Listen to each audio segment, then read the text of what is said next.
So we're here in the Adoration Convent here in Wexford town, so an iconic landmark for Wexford town, very well known by the people of Wexford.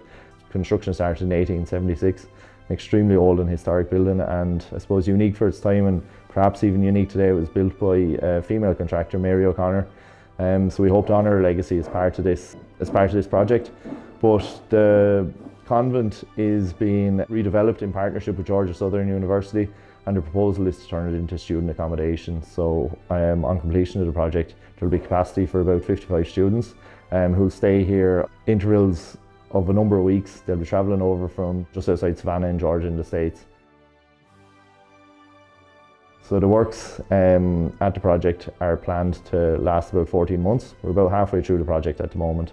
And we've made a lot of effort to retain the character of the building, so all the windows, original windows have been kept and restored, keeping a lot of the features like internal doorways, skirtings, light features and fittings, radiators, so on and so forth. So we're on the second floor at the moment, so this is all student accommodation here. So these would have been the nuns' cells, as they were known, the nuns' sleeping quarters, and these have all been transformed into either bedrooms or bathrooms and showers. So you'll see some of the rooms are now subdivided to make up showers and bathrooms.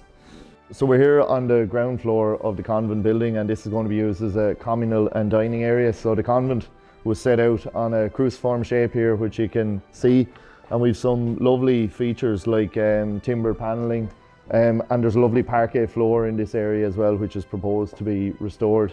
So down along here, students will be, it'll be communal dining, and we've created two new kitchen areas, one down at the bottom of the corridor and one on the left hand side here as well. There's a couple of nice other features here as well. The bell that would have been traditionally used to call in the gardeners from the garden, so we propose to restore this.